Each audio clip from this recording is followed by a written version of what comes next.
My son-in-law and his family went crazy when they found out my daughter was pregnant with a girl. They threw her out of the house, calling her a useless woman. I took her in and cared for her. 3 years later, her ex-husband's family knocked on the door and were paralyzed when they saw the little girl. I'm glad you're here. If you're watching this video, please subscribe to the Elderly Stories channel, and tell me in the comments where you're listening to my revenge story from. I want to know how far it has reached. On a Saturday afternoon under a late summer rain, the cool, damp air covered the entire small neighborhood. I was in my narrow kitchen, my hands full of dough, skillfully shaping round and fragrant sweet rolls. From the bedroom, I could hear the clear laughter of my 2 grandchildren watching cartoons, probably the one about the teddy bear they loved so much. Then the doorbell rang. 2 firm, impatient rings, as if the person outside wasn't used to waiting. I stopped, my fingers still covered in dough, motionless for a moment. My heart began to beat faster. A bad feeling crept inside me. I wiped my hands on my old worn apron and walked to the door, my feet heavy, as if I already knew what was waiting for me. I opened the door. Under the eaves, a shiny black Mercedes was parked right in front of the gate, a luxury never before seen in this neighborhood. In front of me stood Julian, my ex-son-in-law, the person I least wanted to see again. He was wearing an expensive suit, though a bit wrinkled, his damp hair stuck to his head by the rain, and a few drops trickling down his sunken cheeks gave him a very different look from the elegant man he had once been. His eyes were downcast, unable to look me in the face. Beside him were his parents, Thomas and Linda Herrera. Thomas stood tall with broad shoulders and a severe face, like someone accustomed to giving orders. Linda, as always, wore a rehearsed smile, her lips painted bright red, but her eyes were icy.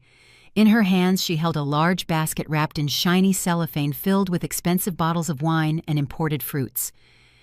"Good afternoon, Mrs. Miller," she said in a sickeningly sweet voice. "It's raining so much that as we were passing by, we wanted to take the opportunity to say hello." She extended the basket toward me, as if it were a peace offering, an attempt to buy my goodwill.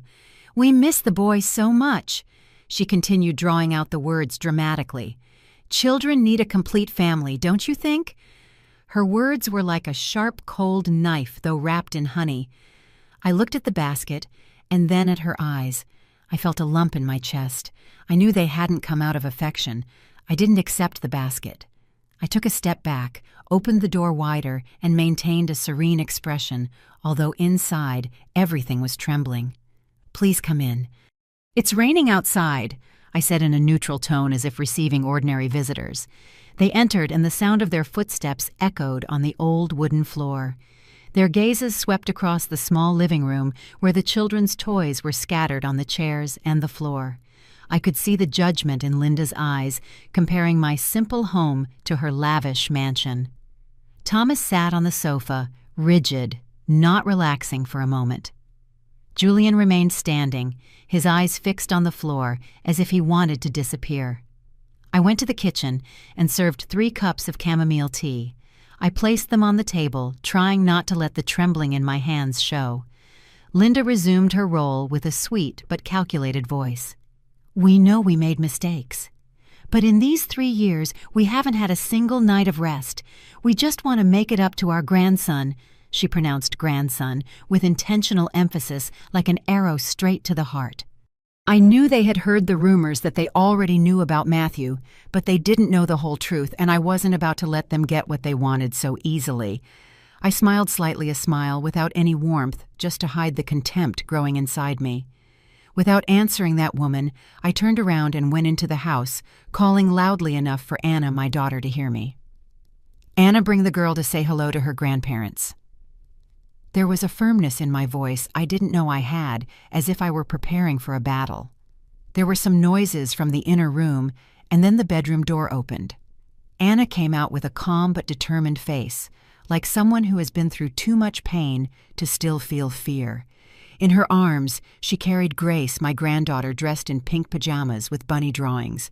Her dark blonde, slightly curly hair was just like Julian's, but her bright black eyes she had inherited from her mother. Grace yawned, hugging Anna's neck, clueless about the tension filling the room. The 3 members of the Herrera family were petrified. Linda's smile froze on her face, as if she had just been slapped. Julian snapped his head up, his eyes wide open, and his lips trembling, unable to speak. Thomas, always so composed, couldn't hide his confusion either. His voice sounded broken, as if he didn't believe what he was seeing. What does this mean? Is it a girl?" I stood there in silence, looking them directly in the eyes. I let them sink into their own assumptions. 3 years ago, on the day Anna wore that snow-white wedding dress, I thought my daughter's life had finally found a safe harbor. I was there in the splendid Herrera garden where yellow lights hung from the trees, shining like in a dream. White roses and orchids adorned the place, their sweet fragrance floating in the air. I took my daughter's hand and led her down the white gravel path to the altar in place of her deceased father. Anna's dress gently grazed the floor with a long, elegant train like a cloud. She looked at me with eyes gleaming with happiness. As I gave her to Julian, I whispered with a voice choked with emotion, "Be very happy, both of you." Julian, in his impeccable black suit, looked at me sincerely and nodded firmly as if making an oath. I believed him.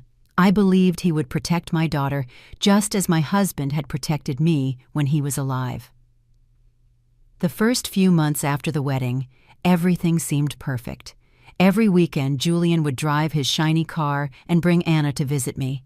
He brought bags full of gifts, cakes from a famous bakery, fresh imported fruits, and even once a bottle of wine he said was special from France. He would laugh. He spoke enthusiastically, telling me about his family's business and the trips he took with Anna to places I could only dream of. "Don't worry, Mother Anna is my princess now," he used to say with pride in his voice. I would look at my daughter and see her smiling radiantly with rosy cheeks. I thought life was finally smiling on her, making up for the difficult years in that little house where it was just the two of us supporting each other after her father's death. Sometimes Anna would talk to me about her mother-in-law, Linda, with a certain caution. "My mother-in-law is demanding, but not a bad person, Mom," she would say, gently trying to reassure me. "She just insists a lot that I have to give this family a son to continue the lineage."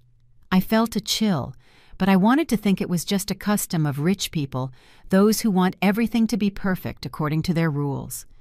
I tried to push the unease away to convince myself that Anna would be loved in that house just as I had always loved her. One day, Anna announced she was pregnant. I remember that moment perfectly. I was sitting on the porch sipping a cup of chamomile tea. The phone rang, and I heard Julian's excited voice. "Mom, Anna is pregnant. We're going to have a baby." I felt my eyes well up with tears, not of sadness, but of happiness. I imagined the moment of holding my grandchild in my arms, of hearing a child's laughter filling this house. The Herrera family threw a party to celebrate and invited me. The mansion was lit up, servants bustled about, and on the table were dishes I had never seen in my life. Linda raised her wine glass, smiled proudly, and declared, "This will be the pride of the Herrera family." I sat there feeling out of place amidst so much luxury, but my heart was warm. However, that happiness didn't last long. One afternoon while I was sweeping the patio, the phone rang again. It was Anna. Her voice was trembling, very different from her usual cheerful tone. "Mom," she said in a faint voice on the verge of breaking, "I just came from the ultrasound. The doctor said it's a girl."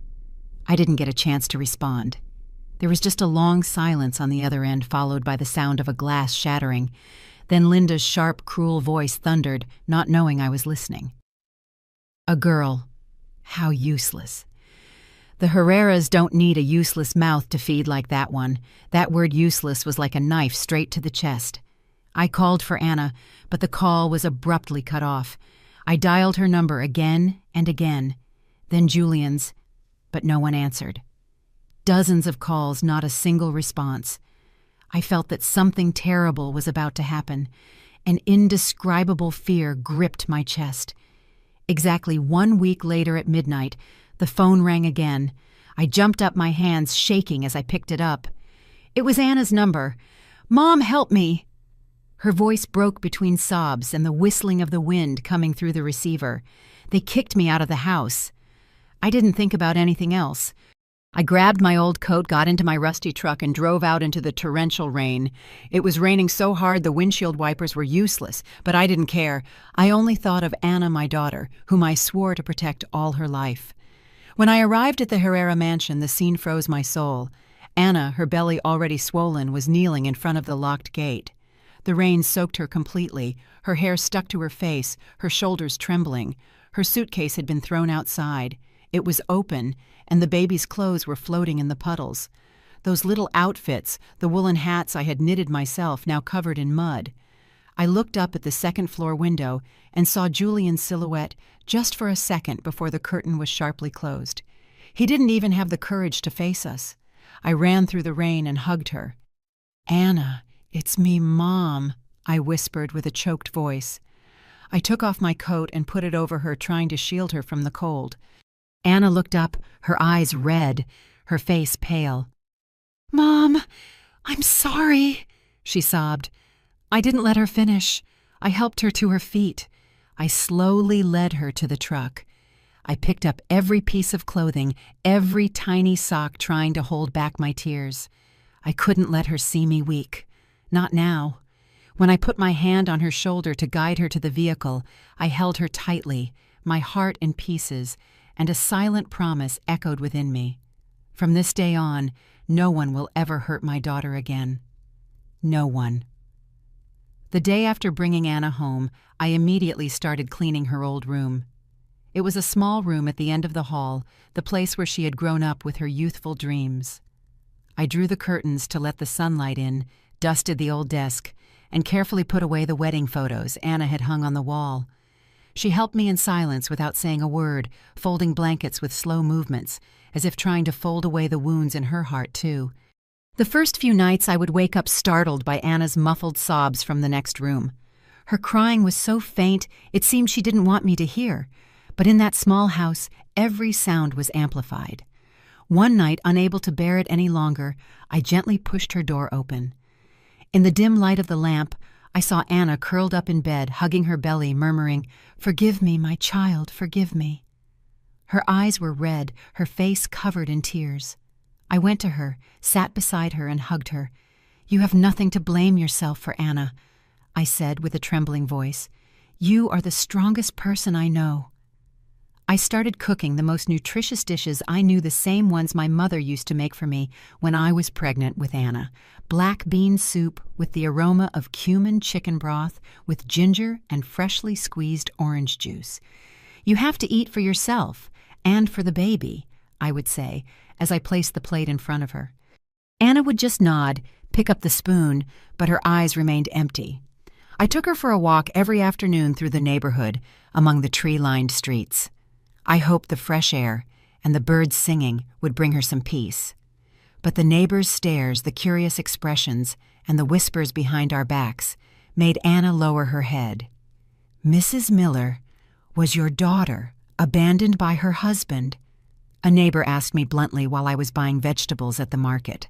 I smiled coldly and replied, "I handle my family's affairs myself." But inside, I felt a deep pain. I was not only suffering for Anna, but for how cruel the world could be to her. A week later, Julian's lawyer called. His voice was smooth, overly polite, and he requested a meeting to finalize the divorce proceedings. I looked at Anna, waiting for her reaction. She nodded with a tired but firm look. "Let's go, Mom," she said. We went to a small cafe, not a fancy office as I had imagined. The tables were old wood. The smell of roasted coffee filled the air, and a hanging lamp cast a dim light like a silent mockery. Julian appeared with a cold gaze, not once looking at Anna. He sat across from us next to his lawyer, as if he were just there to close a deal.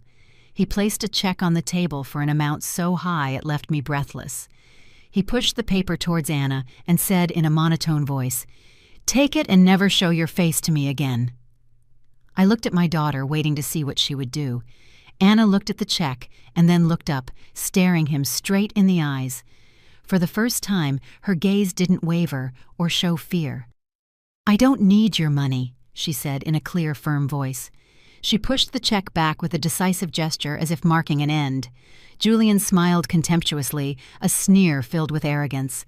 He signed the divorce papers with a strong, dry stroke, as if wanting to erase Anna from his life. Before leaving, he said in an icy voice, "I don't have a child. That baby never existed for me." His words were the final blow, cutting off any hope that might have remained in Anna's heart. I held her hand under the table, trying not to let her see me cry. A few months later, on a stormy night, while Anna and I were folding the baby clothes I had so carefully prepared, she suddenly cried out, clutching her stomach. "Mom, it hurts so much." She whispered, her face as pale as wax. I was scared when I saw her water had broken a month ahead of schedule. I called an ambulance immediately, but the voice on the other end said the storm had knocked down trees and blocked the roads. There was no time to lose. I carried Anna to my old truck and drove through the curtain of rain. The water was halfway up the wheels, the wind whistled against the windows, but I felt no fear. I only thought of one thing: getting my daughter to a safe place. The town's health center was small and lacked everything. There was only one elderly doctor with completely white hair and 2 young nurses with worried looks. The delivery room was simple, with a strong smell of disinfectant. Anna writhed in pain, clutching my hand, her nails digging into my skin. I stayed by her side, whispering, "Hang on, sweetheart, Mom is here with you." After endless hours, the first cry was heard clear and strong. One of the nurses exclaimed, "It's a healthy baby girl!" I sighed in relief, tears rolling down my cheeks. Anna, exhausted, smiled faintly, her eyes shining with happiness. I took her hand, feeling the weight of the world disappear. But then the doctor frowned. He placed the stethoscope on Anna's belly again, noticing it hadn't gone down much. He looked up surprised. "Wait, this isn't over. There's another baby." The room fell silent. I stood frozen, unable to believe it. 15 minutes later, another cry broke the air, stronger, more vibrant. The doctor held up the baby, his voice trembling. "My God, it's a boy! She's had twins!" A boy and a girl. I hugged my 2 grandchildren, overwhelmed by a mix of joy and sadness. I looked at Anna, who was smiling through her exhaustion, and I knew we had overcome the toughest test. Days later, when Anna and the babies were out of danger, I went to the private hospital where she had her ultrasound. I asked to see the doctor who had read the results. He was a middle-aged man with a tense expression. He explained mechanically, "The pregnancy was still early. It's possible the boy was hidden behind the girl, and that's why he didn't appear on the ultrasound." His explanation didn't convince me. I knew something was wrong, but I decided not to press it. Instead, I made a decision. Matthew the boy would be our secret. The world out there, people like the Herreras, had rejected a baby just because of her gender. They didn't deserve to know about Matthew's existence. I looked at Anna, at my 2 grandchildren, and I made a promise to myself. We will raise them with love, far from the falsehood and cruelty of that family. I never thought the Herreras would dare to knock on my door again. After everything they did that rainy night, when they threw my daughter out of their house like she was trash, I thought they had cut all ties forever. But I was wrong. In reality, they never stopped watching us, waiting for the right moment. And now, hearing rumors about the twins, they appeared at my house, bringing their hypocrisy and greed out into the open. After Anna brought out little Grace, the 3 members of the Herrera family sat motionless on the sofa. The air in my small living room became thick, as if their presence had sucked out all the oxygen. Grace, in her pink bunny pajamas, yawned and rubbed her eyes, unaware of the cold stares fixed on her. Anna stood there, holding the child tightly, her face serene, but her gaze was as sharp as a razor. I knew she had learned to hide the pain, though I could feel her inner trembling in the way she clutched Grace to her chest. The first to break the silence was Linda. She forced a crooked smile, her red-painted lips trembling, trying to maintain a perfect appearance. "Oh, a girl," she said with a hesitant, insincere tone. How adorable." But her eyes didn't linger on Grace for long. They quickly darted towards the back door, from where the voices of the cartoons could still be heard. Then she looked directly at me with a voice that was sweet but cutting. "But we heard that Anna had twins. "Where is the boy, Mrs. Miller?" I felt my heart clench, but I remained calm. I slowly placed the cup of chamomile tea on the table, drawing out the moment to hide the rage boiling inside me. "Twins?" I frowned, feigning surprise. "Who told you that? There must be a misunderstanding." I looked at Anna, then at Grace, and with a soft voice full of tenderness, I replied, "My daughter only has this one girl, right, honey?" I emphasized the word one, as if to make it clear that Grace was all they needed to know about. Anna understood immediately. She held Grace tighter and nodded without a word. Her gaze cold as ice was fixed on the three in front of her without a hint of hesitation. Julian's patience seemed to be running out. He shot up from his seat. He began pacing back and forth in the living room. His shiny leather shoes creaked on the wooden floor. "Damn it!" he blurted out in frustration. "This whole trip for nothing?" He stopped, looked at me, then at Anna, with a mix of anger and disappointment in his eyes. Thomas, always so proper, also dropped his mask of courtesy. He slammed his hand on the table. The sound was faint, but enough to startle Grace and make her snuggle closer to her mother's chest. "We didn't come all this way to see some random girl," he grumbled, emphasizing the word girl, as if spitting an insult. "Where is our grandson, Mrs. Miller?" His question sounded like a declaration of war, as if he had the right to demand something they themselves had despised. His words ignited my anger, but it quickly subsided, replaced by absolute contempt. I looked at them one by one, at Linda, with her fake smile, at Thomas, with his air of superiority, and at Julian, a coward, unable to face the truth. They hadn't come for repentance. They hadn't come for love. They had come for Matthew, for the heir, for what they considered the pride of their lineage. For them, Grace, my little granddaughter, simply did not exist. I stood up, walked straight to the front door, and threw it wide open. The cold air rushed in, bringing with it the remnants of the rain. I turned to them and said in a calm but firm voice, "If you have come only to look for the legitimate grandson, I'm sorry you have the wrong house. Here there are only children who are loved." And I tilted my chin towards the exit and added without hesitation, "You can leave." Linda turned red with fury. She jumped to her feet, pointed a finger at me, and shouted, trembling with rage, "You? How dare you?" But I didn't move. I looked her straight in the eye and answered with a serene voice, "I dare. This is my house, and I do not welcome those who treat their grandchildren like merchandise." My words fell like a steel wall between us. I saw the confusion in Linda's eyes, the helplessness in Thomas's. But Julian, he just stood still, looking at Anna and Grace. For a moment, I saw a flicker of remorse in his eyes, as if he remembered what he had lost. But that light was quickly extinguished by his father's icy glare. They left with their heads down, leaving the unopened gift basket behind. I slammed the door shut. The sharp sound echoed like a final statement. Anna was behind me, hugging Grace, her shoulders trembling. I turned and hugged them both, feeling the warmth of Grace's small body and Anna's racing heartbeat. "Mom," the young woman murmured in a choked voice. "Don't be afraid, honey," I said firmly, though I was still trembling inside.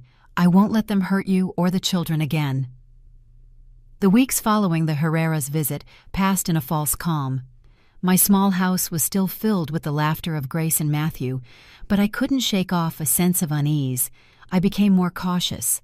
I no longer let the children play outside as before. Every time I took them to the yard, I would look around, checking if anyone was watching from a distance. I didn't want them to notice my fear, but every time a car passed by the house, my heart would sink. One afternoon, while I was mending Matthew's torn sweater, Carol, my kind neighbor, knocked on the door with a plate of freshly baked banana bread. She sat down, took a sip of her tea, and commented casually, "There's a strange man hanging around the corner these days, asking about your house, Mrs. Miller." She spoke with curiosity, with no ill intent, but her words pierced me like a needle. "What did he ask?" I said, trying to sound calm, though my hands were gripping the needle. Carol shrugged. "He asked where you lived, how many people lived here, and also about the children. I didn't tell him anything, just that he should look for himself." I smiled gratefully at her, but when she left, I remained motionless, feeling as if an invisible hand was squeezing my neck. I knew immediately that the Herreras had not given up. They had sniffed out Matthew's trail, and they wouldn't stop. That night, just after dinner, as Anna and I were finishing feeding Grace and Matthew, who were playing with colorful blocks in their room, the doorbell rang. The sharp metallic sound rang out like a warning. Anna looked at me with concern, then instinctively picked Grace up in her arms, protecting her. I took a deep breath. I walked to the door and opened it, prepared for whatever was waiting.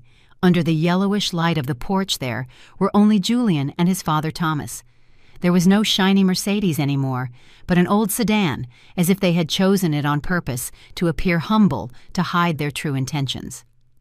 Julian stood at the door, not in his elegant suit, but in a simple gray sweater, but I immediately recognized that the look of repentance on his face was carefully rehearsed. He lowered his head, looked at the floor, and said in a trembling voice, "Mother, last time was because we were in shock. We ask you and Anna to forgive us. We were just tired."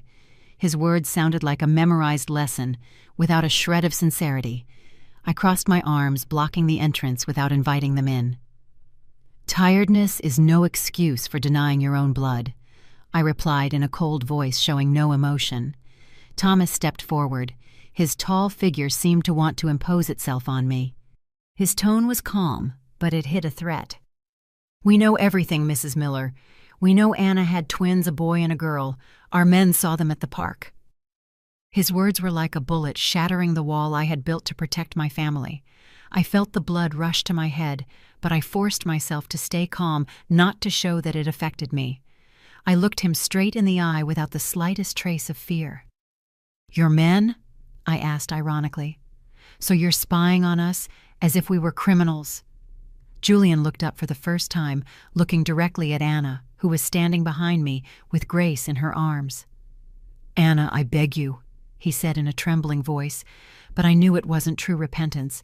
"Let me see my son. I want to be his father."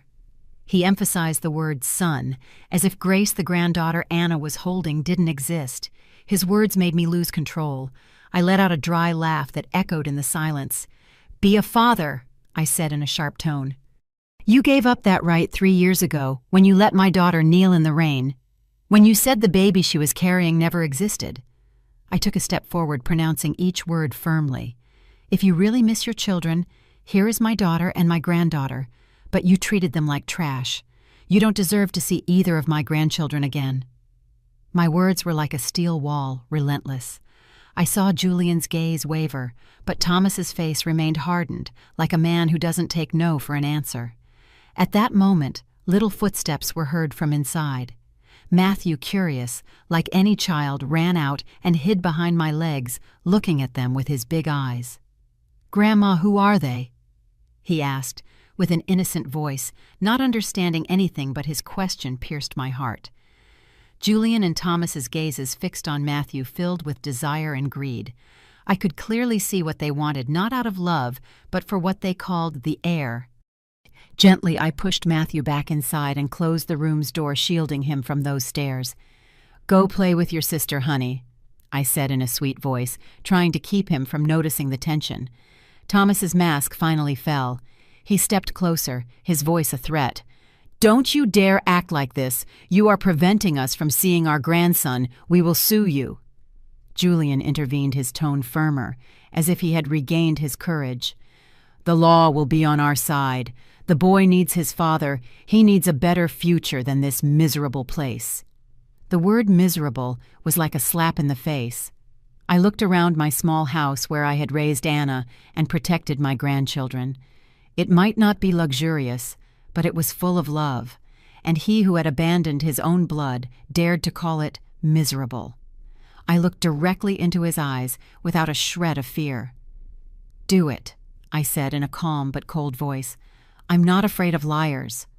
I am ready to face you in court." I took a step back. I put my hand on the doorknob and slammed the door shut in their faces. The sharp click of the lock resonated like a firm declaration. They had no place in our lives. Just a week after the Herrera family left my house with faces full of anger, a mailman appeared at the door. He handed me a thick envelope with the red seal of the city court. I stood there, envelope in hand, my heart beating so fast it felt like it would burst out of my chest. I knew immediately it was what I had been dreading. I went inside, opened the envelope, and every line of the lawsuit was like a stab. The Herreras were demanding recognition of paternity between Julian and Matthew, as well as claiming full custody of Matthew Herrera. They had even already given the boy their last name, as if he were an object they could claim. Anna, sitting beside me, read the document with trembling hands as silent tears streamed down her cheeks. "Mom," she whispered, her voice broken. I hugged her tightly and tried to stay strong. "Don't be afraid, Anna. The truth will be on our side." But inside I was trembling too. Not for fear of losing, but because I knew this battle would drag my family into a new storm. The next morning, as I opened the region's most important newspaper, a scandalous headline jumped out at me. "Herrera family tragedy. Selfish grandmother prevents them from seeing their legitimate grandson."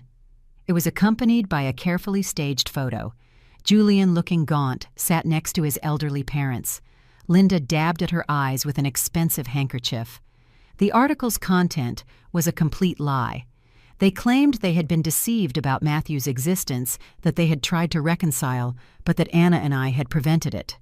Worse, they insinuated that we were holding the child to extort money from their wealthy family. I read those words, crumpling the newspaper in my fist, as rage washed over me quickly, replaced by a deep sadness. They not only wanted to take Matthew from me, they also wanted to destroy our honor, to make us look greedy and cruel to the world. The consequences of the article came immediately. That morning I took Grace and Matthew to the market as usual. The children held my hand, telling me stories from kindergarten, but I noticed the strange looks around us. The vegetable seller, who used to greet me cheerfully, now just silently weighed the produce before turning away. A nearby fruit vendor muttered to a customer, "You see, they're keeping the boy to get money from the rich." I heard every word like needles in my heart. I squeezed Grace's and Matthew's hands and forced a smile so they wouldn't notice anything, although inside my soul felt heavy. On the way back, Matthew asked innocently, "Grandma, why didn't the vegetable lady give me a candy today?" I just stroked his head and replied in a choked voice, "She ran out of candy. I'll buy you one tomorrow." Ijan. Okay. But deep down, I knew it wasn't about the candy, but about the judgment of the outside world. The monthly book club meeting, once a source of joy among books and shared stories, had become an invisible barrier.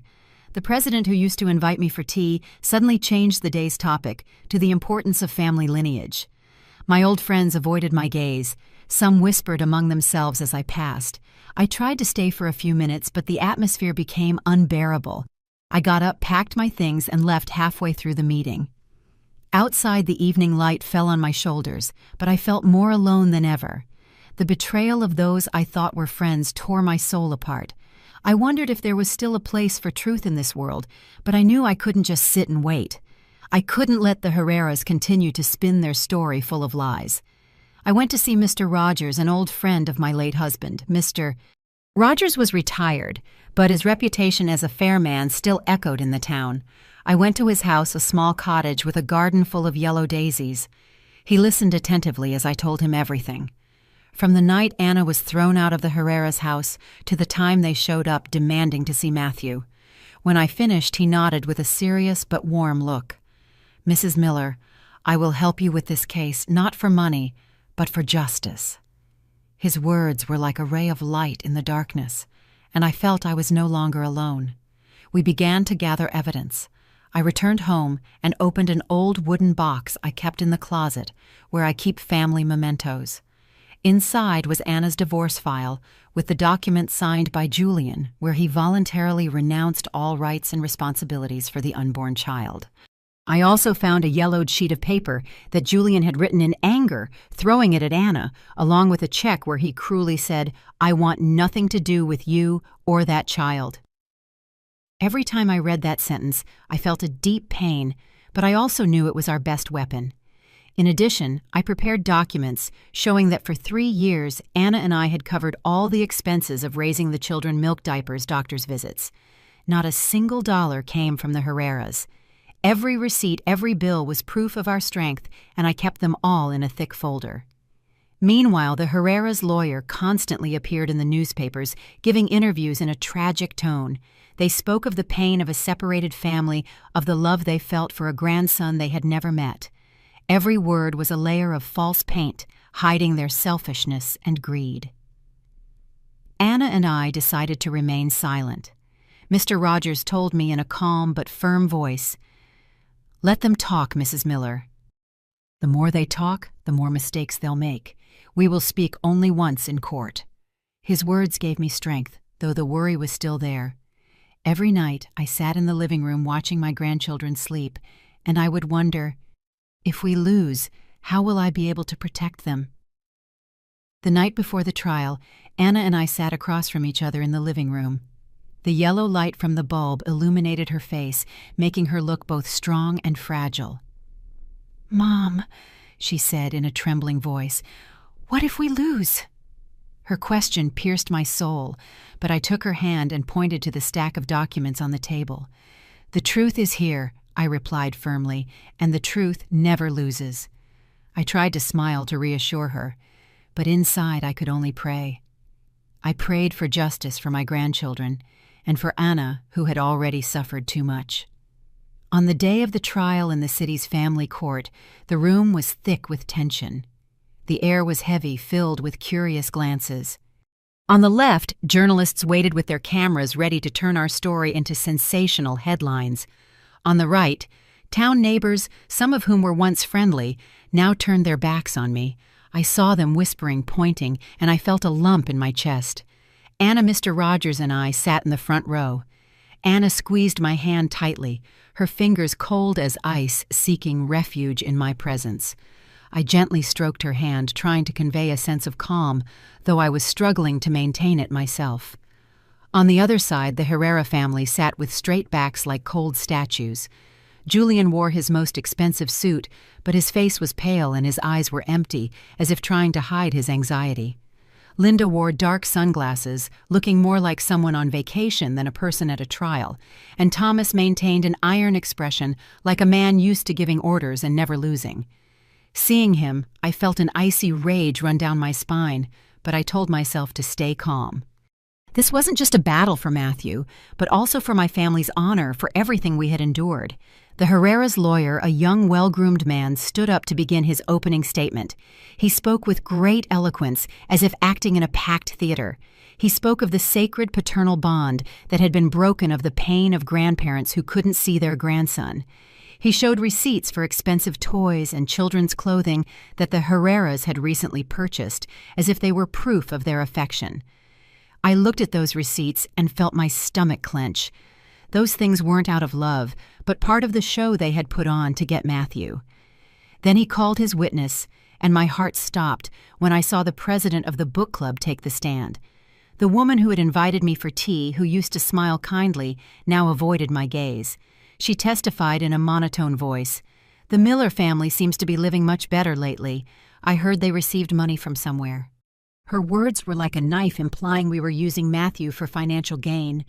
The courtroom murmured, and I felt the stares on me, as if I were a greedy and selfish woman. Anna squeezed my hand tighter, and I knew she was holding back tears. When our turn came, Mr. Rogers took his time. He called me as the first witness. I stood up with trembling legs, but with a firm heart. As I took the stand and looked at the courtroom, I felt as if my entire life was being judged. The Herrera's lawyer looked at me with a mocking smile and asked a provocative question. "Mrs. Miller, you held on to the boy, hoping to get some benefit from my client's wealthy family, didn't you?" The room murmured again, and the whispers were like needles pricking my chest.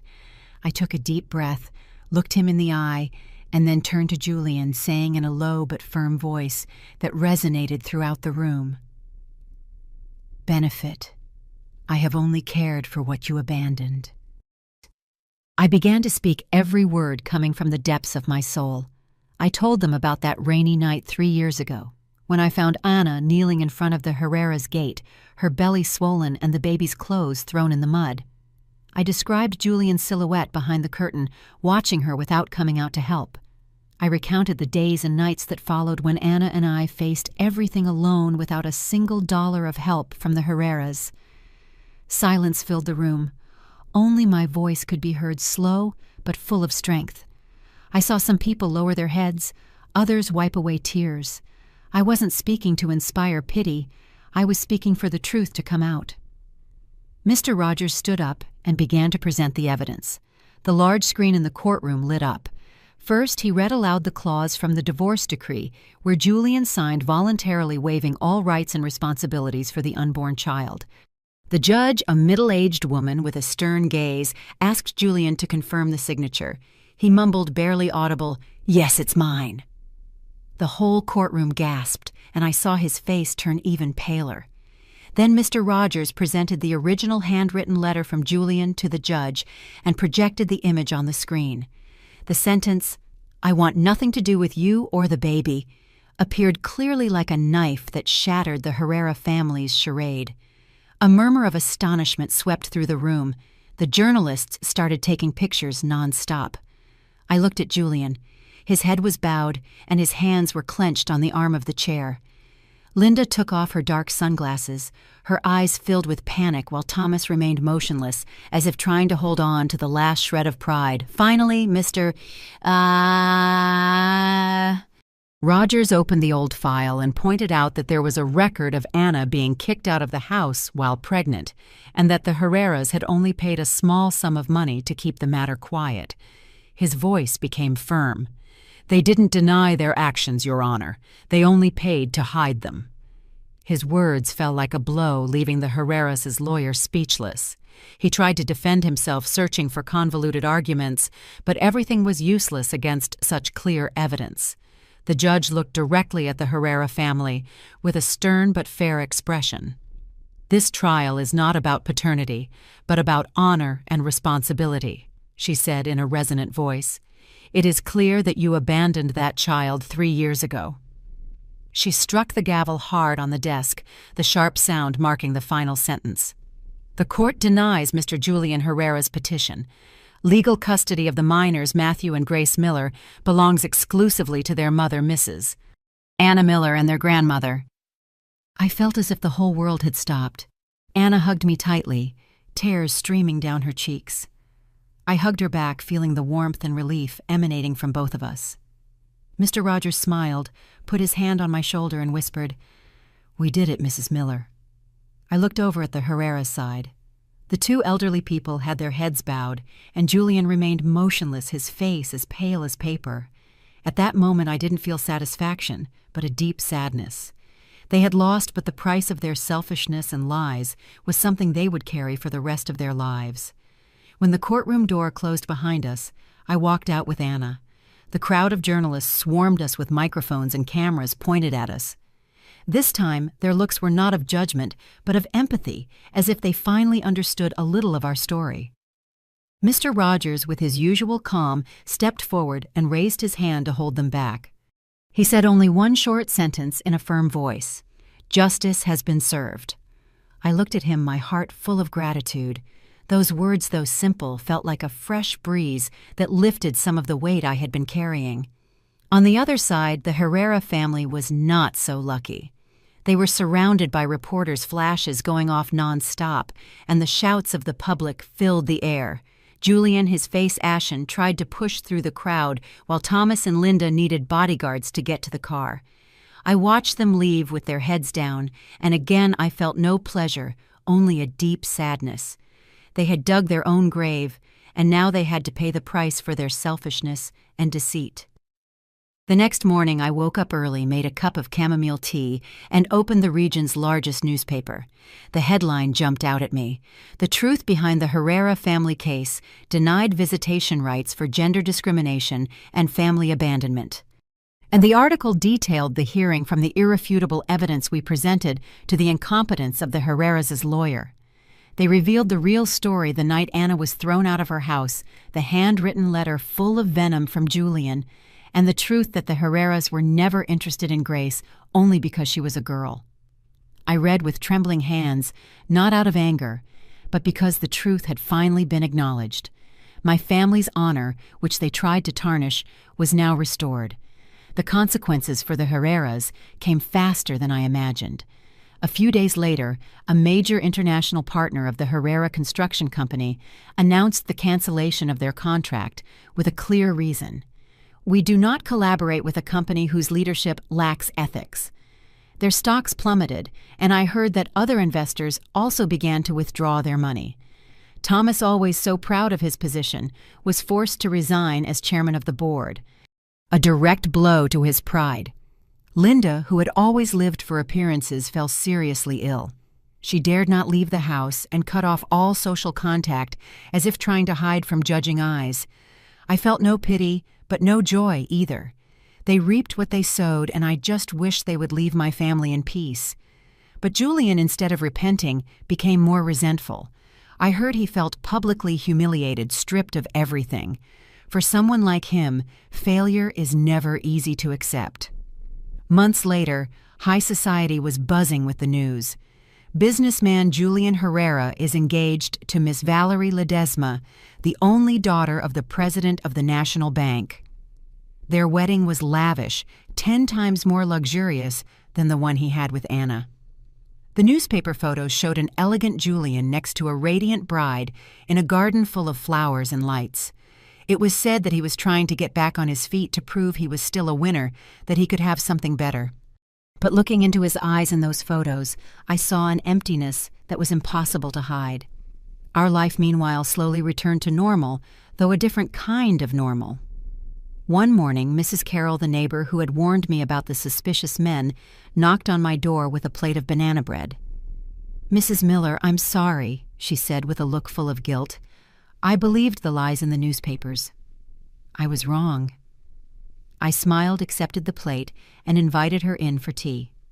The women from the book club also started contacting me again, inviting me to meetings.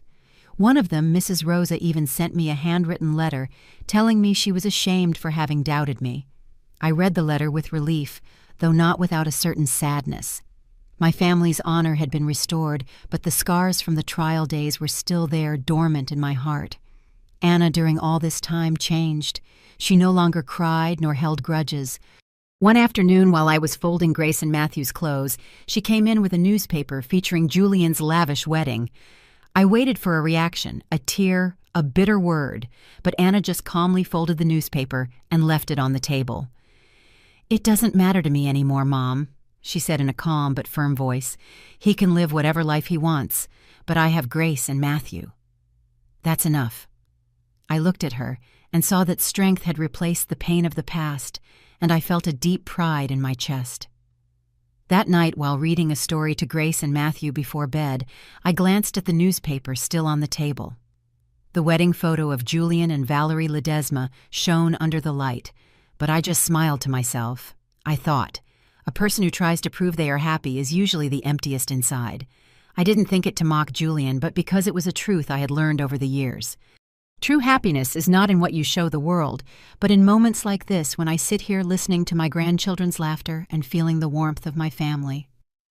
3 years have passed since the trial, and our life has found a new rhythm, though it's not always easy. Anna got a part-time accounting job at a small bookstore in the center of town. She doesn't earn much, but it's enough to have her own income and, most importantly, to regain her confidence. I see how her eyes light up every time she talks about the new books that arrive or when she helps a customer find their favorite novel. Those moments give me peace, as if I'm watching her slowly heal the wounds the Herrera family left behind. Matthew and Grace are now 6 years old and have started elementary school. Matthew is a restless boy, always running around the house hugging his soccer ball as if it were a treasure. He can spend the whole day playing in the yard with the neighborhood kids, smiling even when he's drenched in sweat. Grace, on the other hand, is calmer. She likes to sit by the window and draw. Her drawings full of daisies fill my heart with a warmth that's hard to explain. Those 2 children are the joy and light of this house. Every night when they cuddle up next to me to listen to a story or laugh at some silly thing, I feel that everything I've been through has been worth it. Sometimes I still hear rumors about the Herrera family. Their company managed to get out of the crisis thanks to the support of the Ledesmas, but they never regained the prestige they once had. Thomas is now just a shadow of his former self and hardly appears at social events. Linda, who lived for appearances, has practically disappeared from high society parties. I don't think much about them, but those stories reach me as a reminder that justice, though it may be slow, always finds its way. One autumn evening, with the air a bit chilly, I was clearing the table after dinner. Anna was checking Grace and Matthew's homework, smiling from time to time, when Matthew showed her an exercise the teacher had praised. The house was calm, only the rustling of notebook pages and the children's whispers could be heard. Then the doorbell rang, 2 sharp knocks, like a knife cutting through the silence. My heart leaped, as if the memories of the confrontations with the Herreras came rushing back. Anna looked up, a flicker of concern in her eyes. I took a deep breath, wiped my hands on my apron, and went to open the door. Under the yellowish light of the porch, I saw Julian.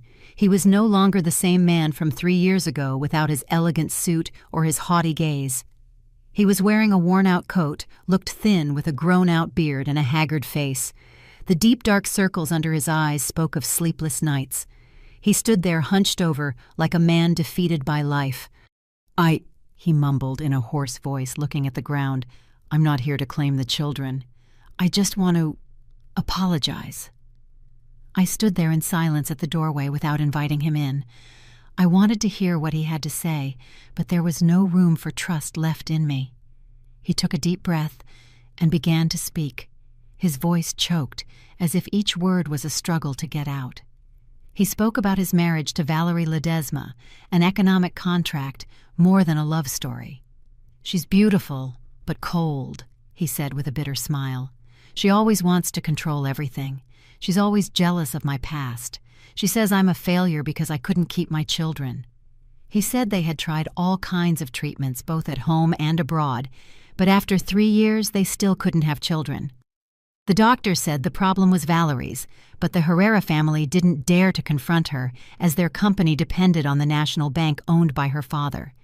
He described their luxurious mansion as a cold tomb without laughter or warmth. "Every night," he said, his voice breaking, "I go to bed in an empty room and I hear children laughing. I imagine Matthew and Grace. I imagine them saying Daddy for the first time, taking their first steps.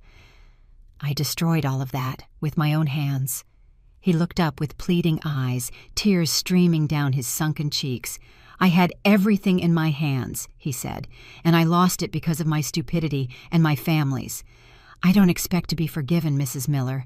I just want to see them from a distance, just once." His words sounded like a prayer, but I felt no compassion. Not because I hated him, but because I knew that forgiveness was not mine to give. I turned back towards the house and called out softly, "Anna, honey, come here." Anna came out, still holding Grace in her arms. The little girl looked at Julian without any expression. Her calmness was more terrifying than any anger. Julian watched her like a convict before his judge with his head bowed. "Anna," he murmured, but she didn't let him finish. Anna looked at him for a long moment before speaking, her voice calm and serene. "I already forgave you, Julian, a long time ago." He raised his head, a glimmer of hope in his eyes, but Anna continued in the same tone. "But I forgave you not to get back with you, nor for you to be a part of my children's lives. I forgave you so I could be at peace with myself." Her words were like a clean cut, without resentment or anger, just the truth spoken simply. Then she took a step back, stood next to me, and hugged Grace tightly. "Go," Anna said, her voice not trembling. Julian stood still, as if he wanted to say something more, but Anna's gaze made it clear that there was nothing left to say. He turned and walked away under the dim streetlight, his thin figure slowly disappearing into the darkness. After that night, Julian appeared at my door. He never bothered us again. But sometimes on weekend afternoons, I would see his old sedan parked at the end of the street. He never knocked on the door, never asked for anything. He would just stand there near the wooden fence, leaving a few things: a remote control car, a case of colored markers, or a box of cookies that Grace and Matthew loved.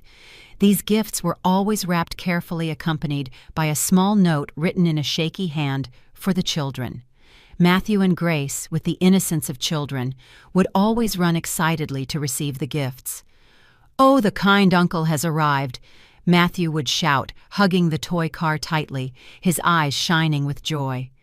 Grace, holding a box of colored pencils, would murmur a shy, "Thank you," before turning to me to show off. "Grandma the teacher told me today that I draw very well."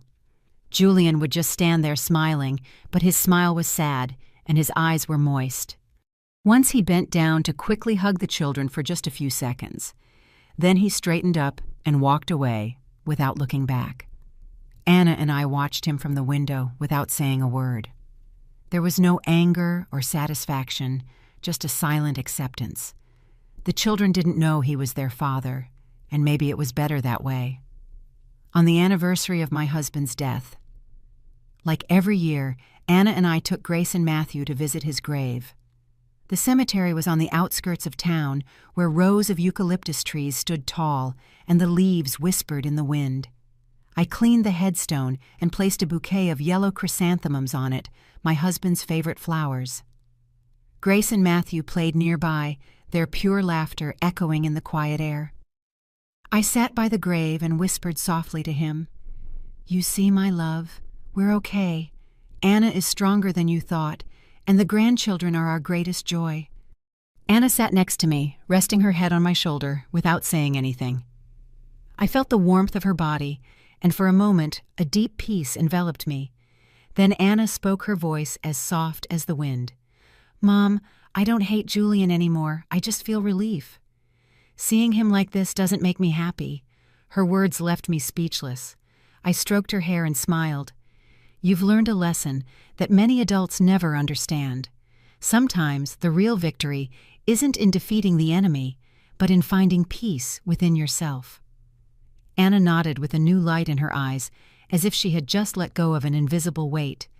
I looked at her and saw the maturity that pain had forged in her, and I was filled with pride. When we got home, it was already late afternoon. The sunset light painted the small street gold, with the houses hidden among the trees. I was opening the door when I saw Julian there in front of the fence. This time, he didn't bring any gifts. He was just standing there like a shadow, his hands in the pockets of his worn-out coat. His face looked more gaunt than the last time I saw him, with deeper dark circles. He looked at me, and in his eyes there was no longer any plea, only the weariness of someone who has gone through too many losses. Matthew and Grace saw him and immediately ran towards him.